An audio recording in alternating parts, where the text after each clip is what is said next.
can go ahead. We can get started. Okay.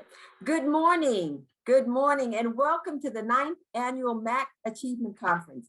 I'm Dr. Witt, District Coordinator for the MAC program for Columbia Public Schools. It is truly my pleasure to host the 2021 MAC Achievement Conference #2. We continue to present this year's conference series virtually. With the virtual format, we invite everyone to make sure your Zoom settings are working best for this conference. First, please click View Options next to the green toolbar on top of your screen, then select Side-by-Side mode. This will allow everyone to simultaneously view the presentation and presenters. Again, please select View Options at the top of your screen next to the green toolbar, and then select Side-by-Side mode. Any technology issues, feel free to write them in the chat and we will respond with a private message to you to help you troubleshoot. Although our conference series is virtual this year, our dedication and joy in providing an education and entertaining conference experience has not. This year's conference theme is Scholars First, because achievement matters. Our hope is that you will be renewed, refreshed, and grounded in the belief that achievement matters because you matter. You matter because you are scholars who understand the importance of being educated in a beloved community of continuous learners. You matter because you expect to be educated with diversity, inclusion, and equity in mind. You matter because you actively engage yourselves in your own education and expect that your education reflects diversity, inclusion, and equity. You matter because you prepare your minds and your hearts to embrace the strengths and beauty of your differences and the richness that those differences bring to our beloved learning community. You matter whether you are in seat or in virtual. We hope you embrace this mindset this morning. Please know that this conference series has been designed to show you that you truly do matter. Although our series is virtual, our commitment to providing you with a great conference experience continues to be our goal. Today's conference is the second of 3 mini conference series we will have throughout the year. So keep your eyes on the MAC website, the Twitter page, and our Instagram to stay up to date on the many activities that we have at MAC, but especially the upcoming mini MAC conference series, which will be on December 8th. I would like to take a moment to acknowledge our conference sponsors. Without these phenomenal sponsors, this year's conference series would not be possible. Our presenting sponsor, platinum sponsor for the 6th year in a row, is the City of Columbia. Our keynote sponsor, platinum sponsor, and partner in education for the 6th year in a row is Shelter Insurance Companies. Our bronze sponsor is Commerce Bank. Thank you again, sponsors, for your generous support. It is now my great pleasure to welcome Carla London, Chief Equity Officer for Columbia Public Schools. Good morning, everyone. As Dr. Witt mentioned, I am Carla London, Chief Equity Officer here at CPS, and it is truly a pleasure to be joining you here today. The MAC Scholars Program is one of the programs administered out of the district's equity department, and we look forward to this exciting event each year. I want to thank the planning team under the direction of Dr. Witt for putting on what I am sure will be another phenomenal conference. This is really an exciting experience for all of us today. As a former teacher of Texas history myself, and acknowledging and helping my students understand the power behind Juneteenth, it is truly a special honor, and we're extremely fortunate today to have Miss Opal Lee, the grandmother of the Juneteenth federal holiday. This is truly an historic moment for all of us because we will be able to say for the rest of our lives that we heard Miss Opal Lee speak in Columbia, Missouri, and that she was the woman who made Juneteenth become a federal holiday. Again, good morning and welcome. It is now with great pleasure that I introduce our superintendent, Dr. Brian Yearwood. Dr. Yearwood is committed to every scholar in Columbia Public Schools. His educational mantra, Scholars First, is indeed a reflection of that commitment. His Scholars First belief ensures that every scholar in Columbia Public Schools will receive an excellent education with equity in mind. Please welcome Dr. Brian Yearwood, Superintendent of Columbia Public Schools. Good morning. It is truly a pleasure for me to be joining you this morning for the 9th Annual MAC Achievement Conference and the second conference in the 2021 MAC Conference Series. The annual MAC Achievement Conference is one of the only scholar-led conferences of its kind in the country. Now note that, in the country. What an extraordinary accomplishment and an example of what can happen when scholars are first. How exciting is it to have the grandmother of Juneteenth federal holiday sharing her journey, her story with all of us today. We are about to witness a part of American history. Just like we learn about the contribution of Rosa Parks to the fabric of American history, I believe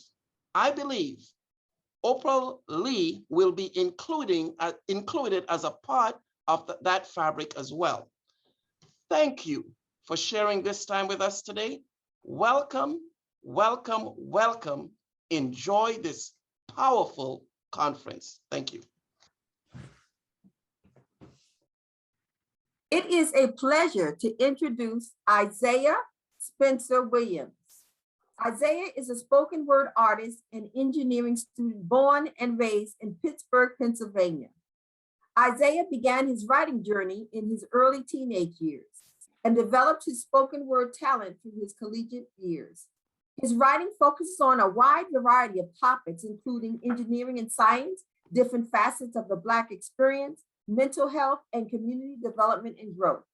During his tenure as an artist, Isaiah has curated a collection of poetry waiting to be published, served as a host and feature artist of the At the Corner of Art and Resistance Artist Collaboratory, and co-founded and led a spoken word collective named the Innate Project. Currently, in addition to leading the Innate Project, Isaiah is also an executive member of the Colored Selection Black Artists Collective. Please lend your heart and mind to Isaiah Spencer Williams. As Dr. Witt said, my name is Isaiah Spencer Williams. I'm a spoken word artist, but I'm also a third-year PhD student in civil and environmental engineering at the University of Pittsburgh. So in my free time, I do spoken word, I do poetry, I do some visual art, as you can see in the background as well. And so today, I'm here to share with you a poem that I wrote a while back. I'm a nerd. Just to give y'all that heads up, I love Green Lantern, specifically because the first Green Lantern was Jonathan Stewart and he was Black. And so as I was writing this piece I'm about to share with you, I was thinking about the different color lanterns. You know, there's red, there's blue, there's yellow, and then it dawned on me, I was like, oh, there's a Black lantern core as well. And so I decided to flip that concept on its head. So what I'm sharing with you is called Black Lantern's Might.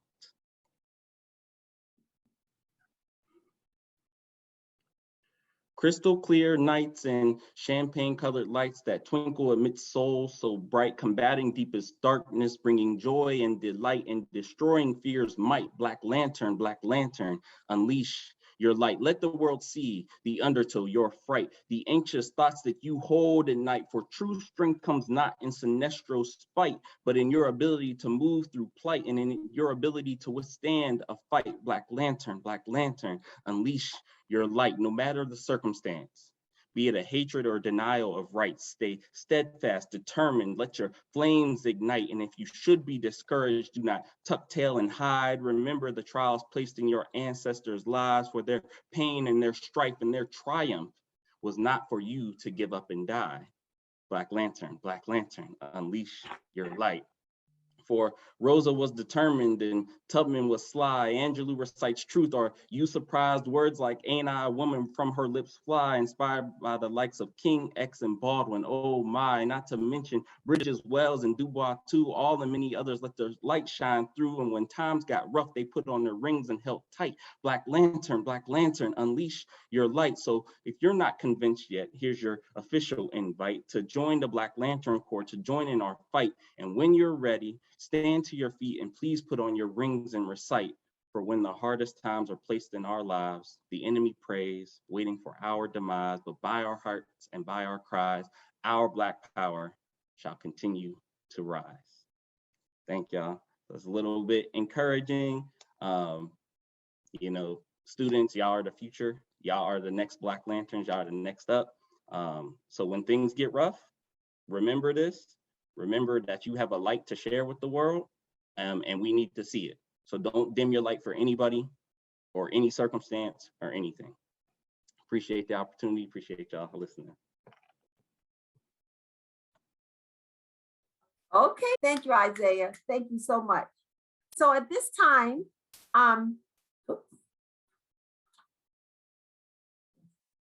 so it is with great pleasure that I introduce Mike Snyder, Superintendent of Columbia Parks and Recreation, who is representing our conference presenting sponsor, the City of Columbia. The City of Columbia has made a commitment that as long as that we do this conference, they want to be our presenting sponsor. That just speaks volumes to this community and to the city. And so with people like Mike, I've worked with Mike on the, I have come to know Mike through our work together on the African American Heritage Trail. Mike's dedication to that project and his keen desire to make sure that we got it right was inspiring, including where it was located in the city. He made sure every marker was placed around the City of Columbia was historically correct and in its designated location. Mike works tirelessly to ensure that the parks in Columbia are accessible, diverse, and equitable, and reflective of the rich history of Columbia, Missouri, and its residents. The city and citizens of Columbia are extremely fortunate to have Mike as our Superintendent of Parks and Recreation. Please welcome my friend, Mike Snyder, who will give some remarks, after which he will introduce our keynote speaker for the day, Ms. Opal Lee. Wow, thank you, Dr. Witt. That was quite very touching. I'm the Park Development Superintendent for the City of Columbia. And as a representative of Columbia Parks and Recreation, I have the opportunity to work with a committee of citizens who have developed the African American Heritage Trail. Together, we have researched history, designed, fabricated, and installed 22 markers that tell some of the important history of Columbia's African American community. The history includes businesses, churches, schools, restaurants, famous musicians, doctors, entrepreneurs, farmers, and recreation venues that have been part of the African American community in Columbia for generations. The trail is a self-guided tour that is approximately 2 miles long that connects the important historical sites. Did you know that the Sharp End was a thriving Black-owned business district along Walnut Street that included restaurants, meeting halls, barbershops, pool halls, a taxi company, and more? Did you know that Annie Fisher was a legendary caterer and businesswoman who was so successful that she had one of the finest mansions in Columbia? Did you know that Beulah Ralph was an educator in the Columbia Public School District for 58 years? These are just some of the important stories that are told as part of the African American Heritage Trail. As you drive or walk around Columbia, you will see historical markers located at the site where the people lived, businesses were located, and events took place.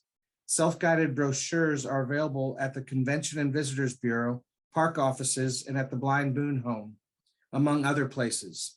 The trail is also available on your smartphone using the free AutoCast app. You are encouraged to walk the route and see all the rich history of the Columbia African American Heritage Trail. Thank you for letting me be a part of this conference today as a representative of the City of Columbia. And remember, you really do matter.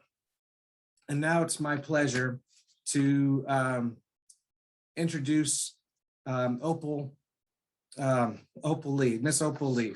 The City of Columbia is extremely pleased to be the presenting sponsor for the 2021 MAC Achievement Conference Series. It gives me great pleasure to introduce the keynote speaker for today, Miss Opal Lee, the godmother of the Juneteenth federal holiday. Miss Lee literally walked herself into history. Miss Lee is a voice of history with a message for the future. Many consider her the grandmother of Juneteenth, but if you ask her who she is, she will tell you she's a little old lady in tennis shoes getting things done. Miss Lee started on her journey to making Juneteenth a federal holiday when she was 89, when she started walking to Washington, D.C. to bring attention to Juneteenth and its significance to American history, and by doing so, prove that one person can make a difference. Miss Lee is an activist, educator, author, historian, just to name a few things, but in her own words, she is just trying to serve others. Please join me in welcoming Miss Opal Lee, the grandmother of the Juneteenth federal holiday.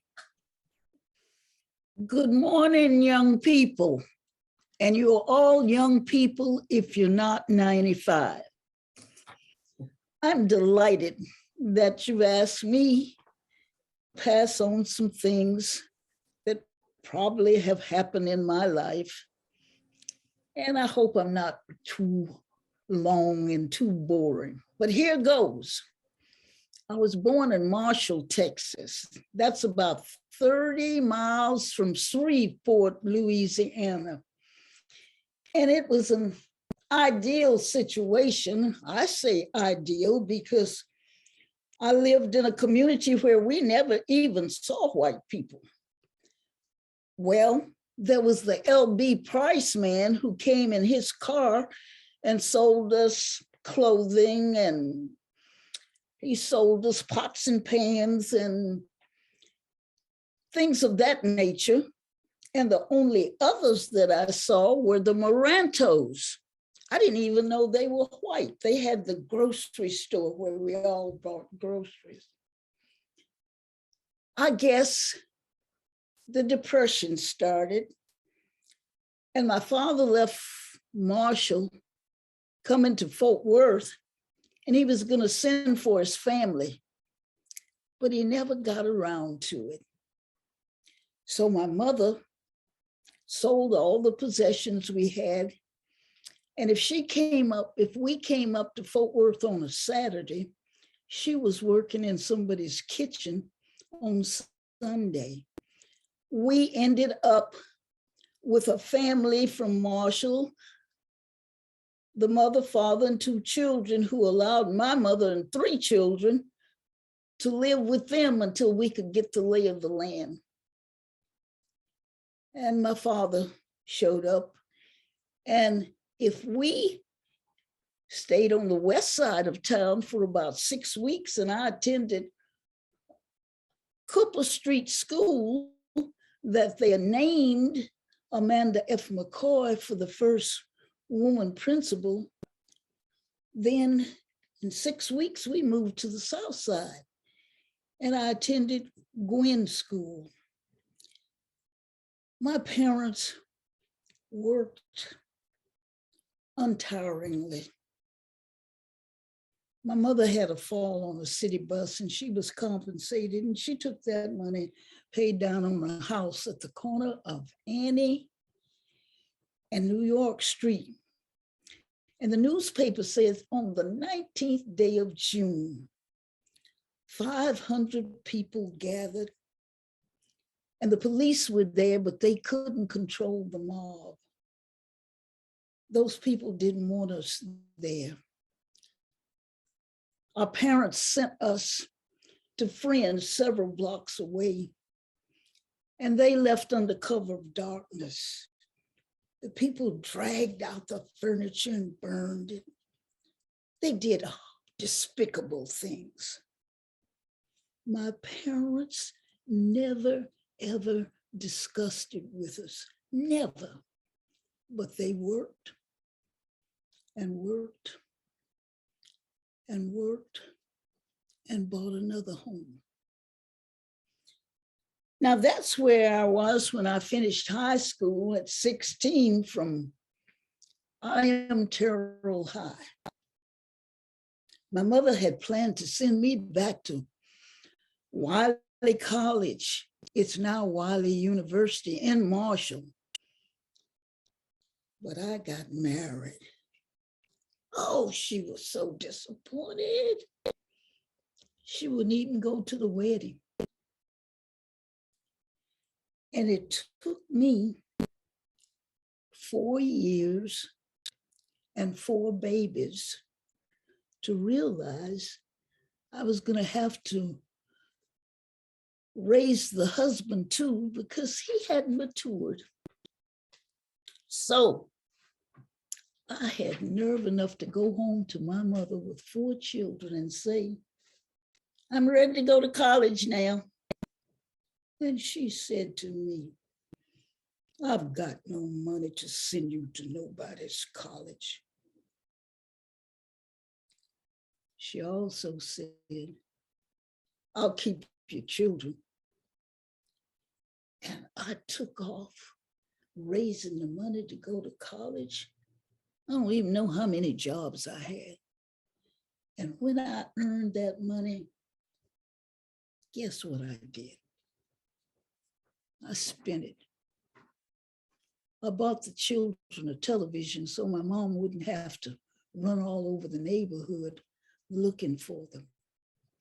And I went to that college without a dime.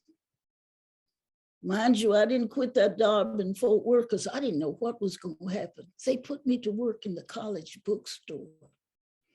I'd come back to Fort Worth on weekends because my mom kept that job during the daytime. And I'd come on weekends. They'd give my mom the paycheck. We all looked alike, so it didn't make much difference. But I was through in 3.5 years. I couldn't stay 4 years. And when I came to Fort Worth and got a job teaching, they only paid me $2,000 a year. And that was not enough money to feed 4 children. So I got another job. If I checked in at school at 8 and out at 3, there was a car waiting, and I'd check in at 4 and out at 12 at Convair. That's Lockheed Martin now. Well, I guess I'd still be doing that, but they laid off a great many people. Now, I taught 3rd grade so long, the 8-year-olds, till I was beginning to act like them, so they gave me another position. I was called a school counselor, and it was my responsibility if a child was out of school to see why and alleviate that. The shoes that they needed, or clothes that they needed, or food, or the lights were on, off, or any number of things. But I enjoyed that job because I interacted with the parents more. And when I retired, it followed me. People still needed food and clothes and a place to stay. So with a group of people, we started a food bank.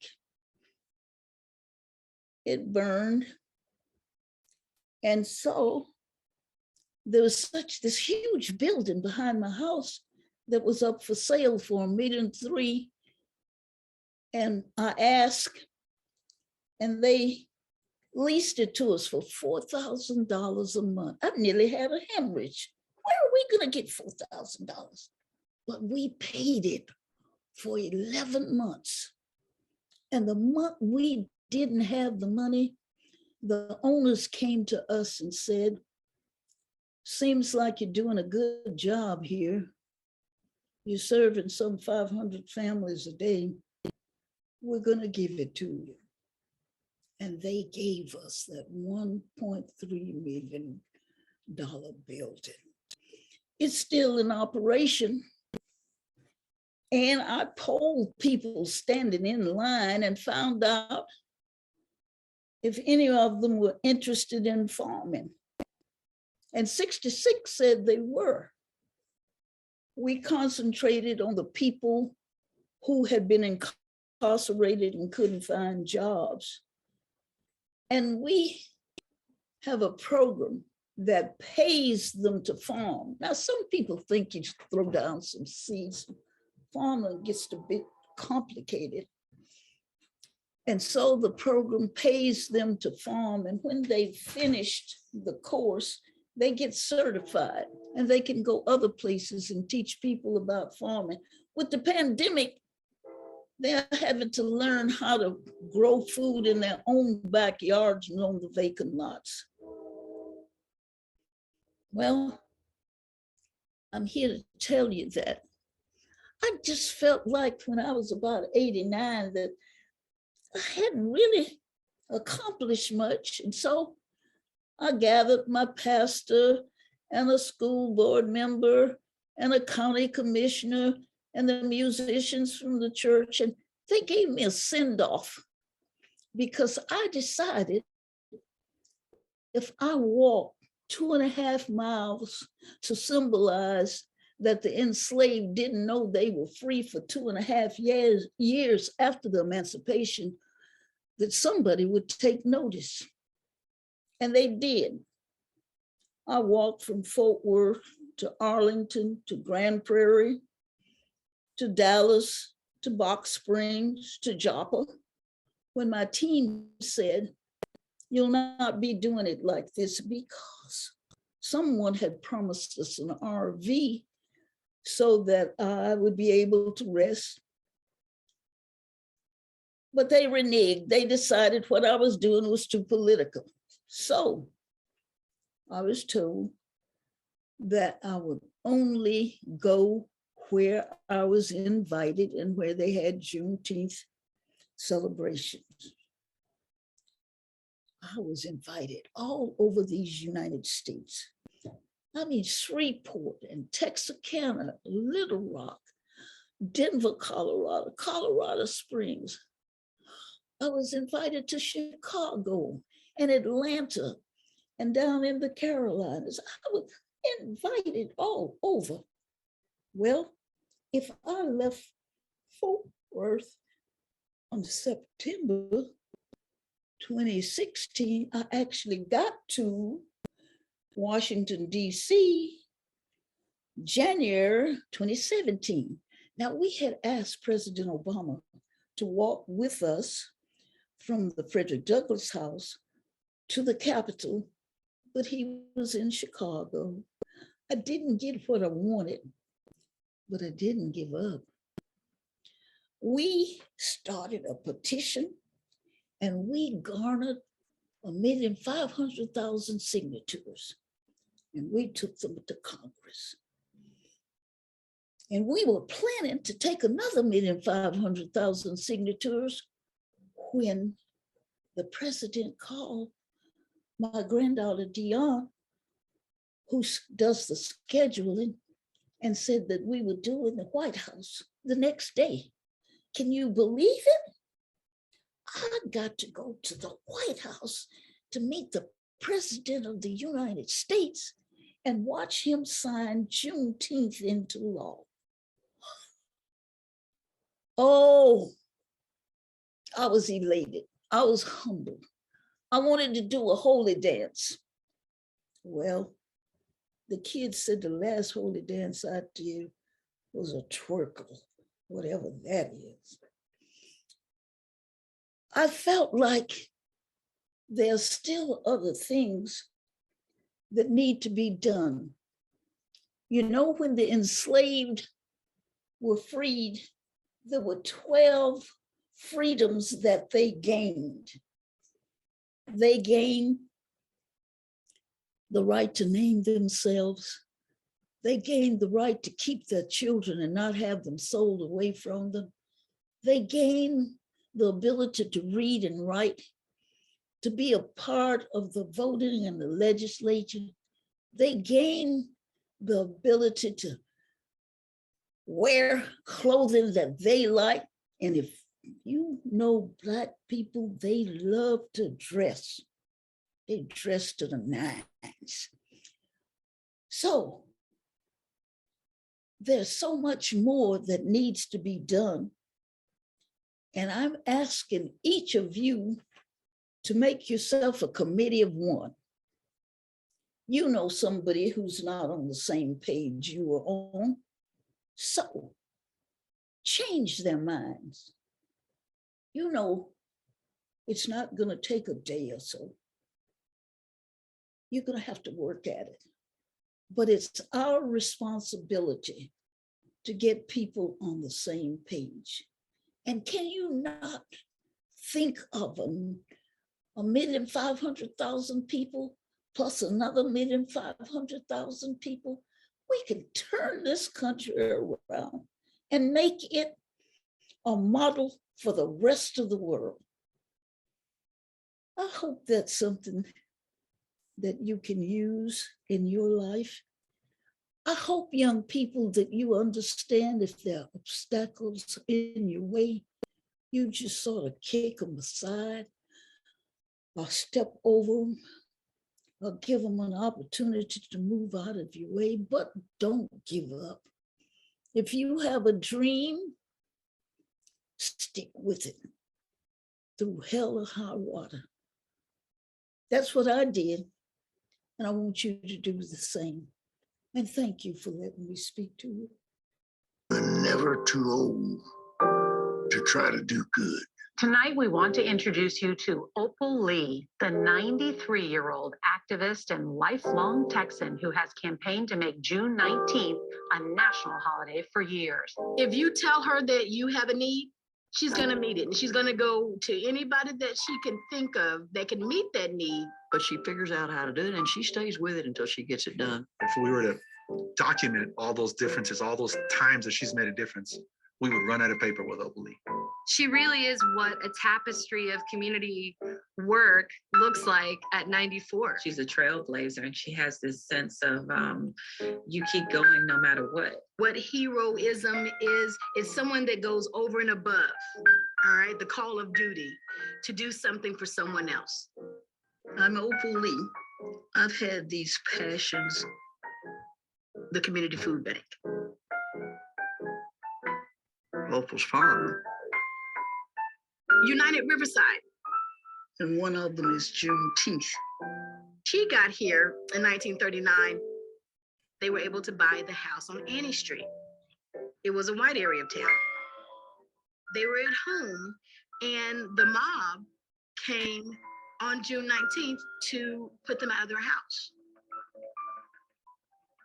That had to be the catalyst that made Juneteenth so important to her, that on this day that we're supposed to be celebrating freedom from slavery, that her house gets demolished, burnt up by an angry white mob that doesn't want them in that neighborhood. Their family stayed here. She's made freedom the celebration instead of focusing on the oppression. If you don't understand where you've been, then you don't know where you're going. They had the idea to bring back having a Juneteenth celebration to make sure that, we don't forget to celebrate. There's folks coming together. There's good food.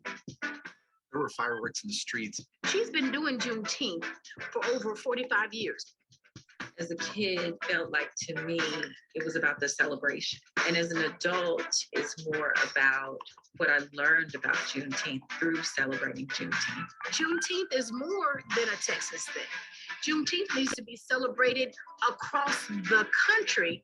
And she felt that if a little old lady, almost 90, because she was 89 at the time, started walking to DC, someone would take notice. Did a lot of walking and made a lot of stops in a lot of cities.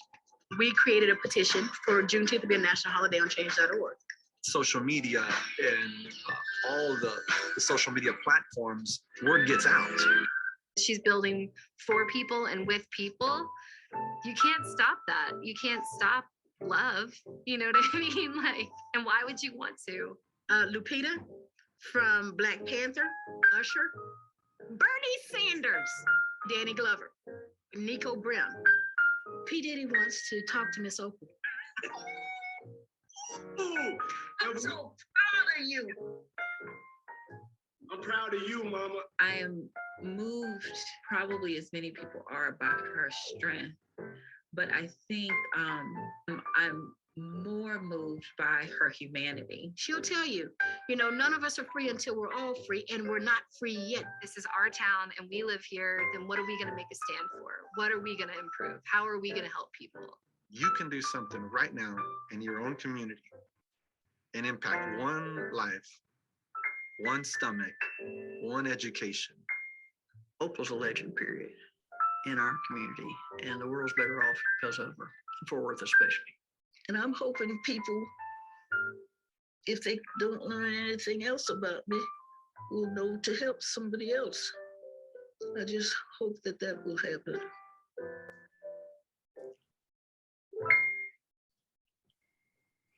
Can I say this? We are never, young people, we are never to give up because your freedom's at stake. And it's left up to you. Everything we do these days is about freedom, and it's for all of us. It's for everybody. Freedom in education, freedom in voting, freedom just the right to be, and the right to live, the right to do business, the right to acknowledge our history. For heaven's sakes, be sure that freedom's always on your mind. Wow, thank you so much, Miss Lee. We really appreciate that. And I loved how you mentioned in your speech that you maybe didn't get what you want, but you didn't give up. And I think that was so monumental, and all of us can learn from that. I do have some questions in the chat that I want to ask. And so the first one is, what suggestions do you have for those of us who work with youth? So this is maybe some adults who work with youth on how to best combat the myths that the streets feed our students with the importance of education. Well, you know who those children are that the streets are trying to take away from you. And so you've got to let them know that they are loved. You got to find some ways to keep them away from the streets. I had 4 children, and I didn't want my kids in the street, so I sent them all to a music teacher. Everybody had an instrument. He didn't have time, or she didn't have time to play out. And then it was time when they got through with the music lesson to get inside and get the book. I know the television is a distraction now, but you've got to find ways to keep those kids away from the streets, and you can do it. Yeah, thank you so much. I have another question from one of the students. The student wanted to know, how did you feel when the whites had us as Black people hostage, and how they felt that they could take everything we had, take our family members away from us, and even our knowledge? How did that make you feel? I felt like that it was up to me to do something about it. Even in this day and time, I still feel that way. That I can't depend on somebody else to do it. So in small ways, you know, I wish I could march with the youngsters, but I can't. But I make a new friend who's white. Or at least I stop and talk to somebody, and we get to be, you know, where I can talk to you more than once, and I find out about you, and you find out about me. And girl, I'm good at telling you about my history. And it doesn't take I got to know you a little while. We get together more than once. You have to work at it. And the fact is, you need to do it more than once. You got to be a person who will change somebody's mind. That's what we're about. Change and freedom. Freedom is the end result, but we've got to do the change. Absolutely, yes. So that leads me to ask another question. who inspired you when you were developing your ideas, or even when you were younger? Who were your role models?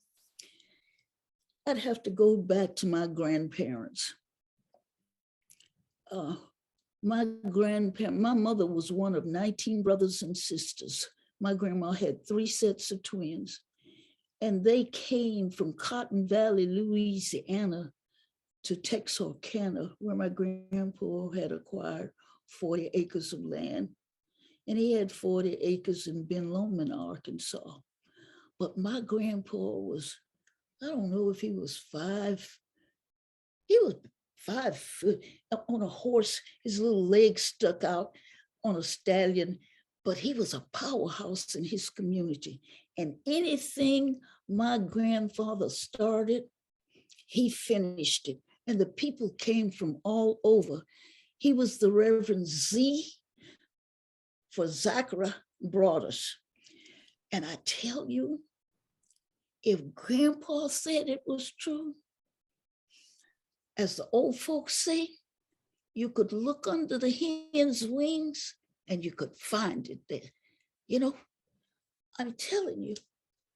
So I spent lots of summers with my grandparents, and I learned lots of things from my grandmother. Quiet, never raised her voice. But Grandpa could even have a tantrum. And we love some Grandpa. It goes that far back. He would bring people to my grandmother and tell her, Matsy, find a place for this one, feed him, give him something to eat. And when my mom married and moved to Marshall, he'd do the same thing. He'd send people there and tell my mother, help them get on their feet. So really, it's in my DNA. Yeah. So I have another question. And this is something I was wondering, and I think a lot of us are wondering, because what you've accomplished requires so much strength, determination, and everything else. And so we want to know, how do you find the strength to keep moving forward? You know, sometimes life is hard and you feel like giving up or quitting, but how did you find the strength to keep going? I have a God sort of looks after me. And I don't know what to tell anybody else if they don't have a God. They need to get one, because mine has been with me through, what would you say, thick and thin.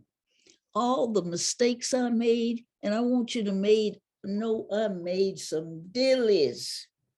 Here, I ain't told you about all of them, but I want you to know he will see you through. And so I encourage, if you ain't got yourself the Lord in your life, in Jesus Christ, get to somebody's church as fast as you can.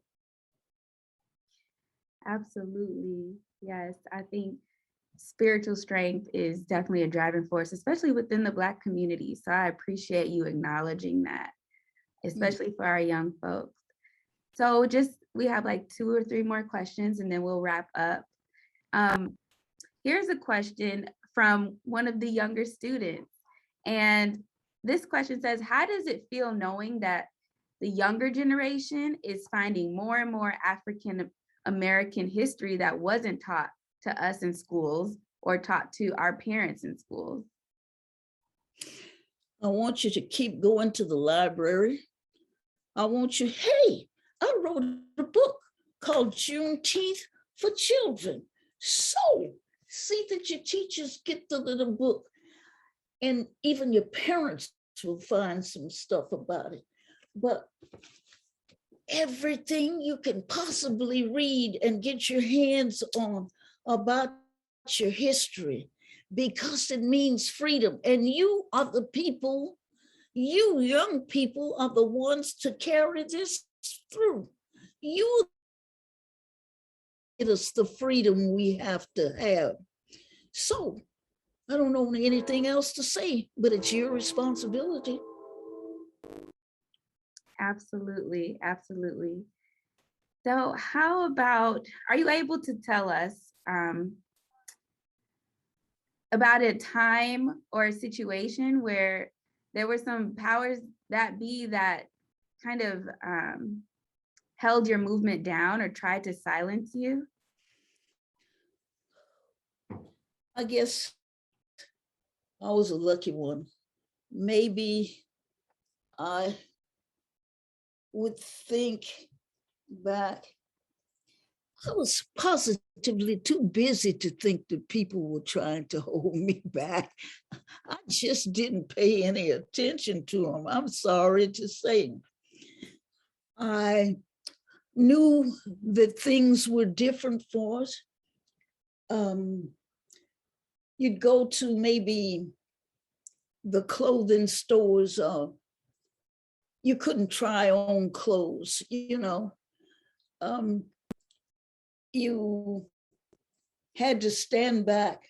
The older people did. When somebody was passing, you had to give them, you had to sit at the back of the bus and all that good stuff. So you took it with a grain of salt because you had to use that bus to get to work. And you simply didn't let it spoil your day. And then there came a time when the young people brought all of that to a screeching halt. But that was God in the plan. You know, there were people who could protest and there were people who had families that they needed to look after.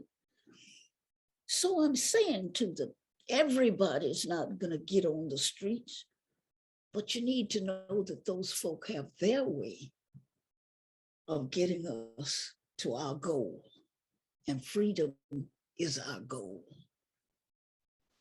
Thank you so much. And the last question that we have is, how do you want the world to remember Miss Opal Lee 100 years from now, 50 years from now? What is your message to all of us?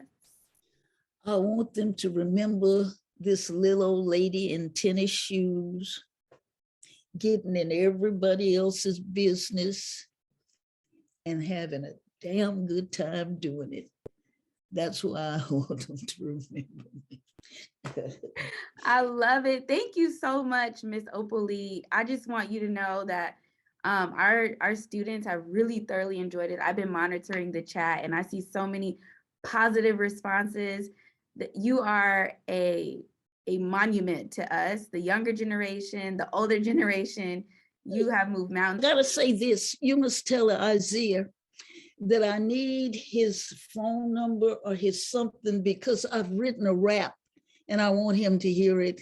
I want him to hear my rap. Yeah, look, can you see this card that they've made up for me? The fact it says on the back is none of us are free until we're all free. So we need to get some of these down to the kids too. Absolutely. They don't cost anything. Again, Miss Opal Lee, this is monumental and we are so grateful to have you and so excited that you took time out of your day to spend with us. I mean, words cannot express how the gratitude that we have for you. I'm delighted and thank you, thank you, thank you. Here. This is the pen that President Biden used to sign Juneteenth into law. I'm Opal Lee, and I've had this marvelous day at the White House. The young people would say, it's off the chain. I knew I was coming because Juneteenth had been made a national holiday, and the president was signing the bill into law, and I was invited to the signing of that bill. Looking out across this room, I see the advocates, the activists, the leaders who have been calling for this day for so long, including the one and only Miss Opal Lee.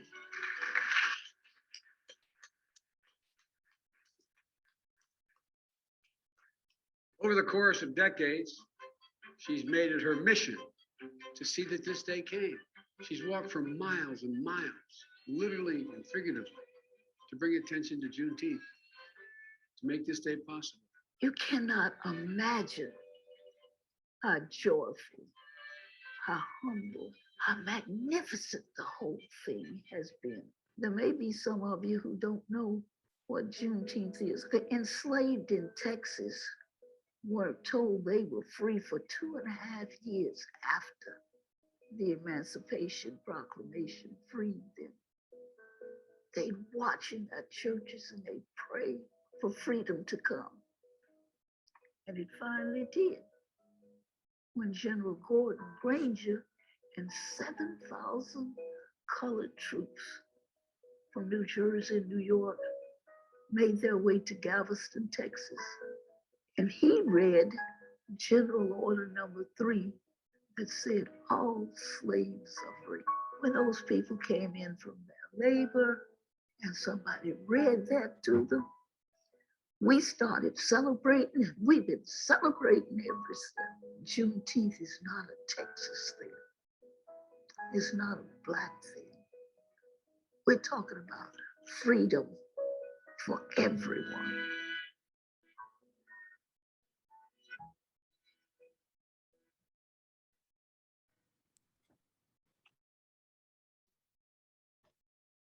So I just want to say thank you so much to Miss Opal Lee for this extraordinary opportunity to hear your story, your journey, and your commitment to the American story. I personally cannot wait to hear the rap. So Isaiah, you have to keep us posted on that. Miss Lee, you are an inspiration in more ways than I can even express right now. Some of the gems that I wrote down personally from your story, when you talked about you have to know your past to know where you're going. You have to know where you've been. And most especially, really be too busy to worry about the naysayers and those who try to hold you back. Because we all know people who are not on the same page as we are, and it's our job to know their story and for them to know our story so that we can move forward and be the very best we can be. So thank you so, so much. Columbia Public School scholars, you have experienced a once in a lifetime opportunity and a privilege to witness what one person can do when they are committed to their belief. And that belief is to ensure that we are all the best of who we can be when we acknowledge our history in all its truth and power. As I said before, when I taught Texas history, my students were astounded to know there was a part of history that they weren't even familiar with as we discovered the gems of Juneteenth. So this is so personally powerful for me. Dr. Witt and Krista Edwards, thank you so, so much for another phenomenal conference, and how especially timely this conference is as we are all continuing to understand our history as a nation and to witness someone who made that history come to life. So thank you again to all of our sponsors and to each one of you for joining us today. And a great big thank you once again to Miss Opal Lee. What a true honor and privilege. I want you young people to celebrate Juneteenth 22 and let me know about it. I want everybody everywhere to celebrate Juneteenth. I too want to thank everyone for joining us today. Thank you so much, Ms. Lee, for inspiring us, encouraging us, showing us a vision for ourselves, and educating us. Your presence with us today was pure joy. Thank you, thank you, thank you. I also want to take a moment to thank Sweet Mark Marketing Company, which is a company that's owned by my son, Marcus Witt, and his partner, who they were the instrument that led us to having Ms. Lee here today. And so I want to acknowledge and thank them. Thank you, Isaiah Spencer Williams. You were phenomenal, inspiring, and insightful. You spoke truth to lived experience. So we want to thank you for that. Thank you to Krista Edwards for being my right-hand person and just stepping in and just doing a phenomenal. She coordinated all the logistics for today, the coordinating our speakers, and I really want to thank her. You don't really know how really special what she did, especially today, was for all of us. So I thank you for that. We hope that you enjoyed the 21 MAC Achievement Conference series and today's conference. We hope you were inspired to find your voice, your purpose, and your service to others. We look forward to our mini MAC conference, which is coming up on December 8th. It will be the final conference in the 2021 MAC Conference Series. At this time, I would like to thank the following folks for making this conference a success. Krista Edwards, who I've acknowledged, Lauren Kroll, who always comes in and helps us out whenever we need it, Ms. Sue Ellisek, our MAC Secretary, Carla London, the phenomenal Carla London, and my boss. And there's so many levels of thanks that I can give her that there's just not enough time. Dr. Brian Yearwood, thank you so much for joining us today and giving that welcome. Michelle Baumstart, Dr. Helen Porter, Devon Moore, Mike Snyder with the City of Columbia, Columbia Public Schools, Commerce Bank, Mini Mac sponsors, Mini Macs, and Macs who are joining us today. Elementary and principal and vice principal, secondary principal and vice principal, Ms. Macy Peterman, who is Shelter Insurance, who is our partner in education and who is our speaker sponsor. Stacy Smith, the Vice President of New Resource for Shelter, who is always there, provides us everything we need in our program. Sweet Mac LLC, who was the conduit to getting Ms. Lee here today for us. And to all our scholars, educators, community members who joined us today.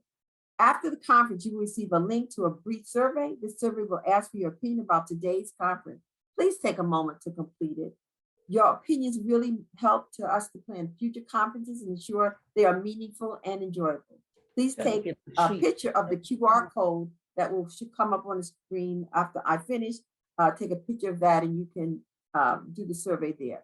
Our final conference again is the 21 MAC Achievement Conference for our Mini Macs on December 8th. To keep up on all the things we're doing in the MAC program, follow us on Twitter, Instagram, and the CPS MAC website. Again, thank you for joining us today and enjoy the rest of your day. Again, thank you so much, Ms. Opal Lee. You're inspiring. We love you. We honor you and we thank you. Have a great day, everyone.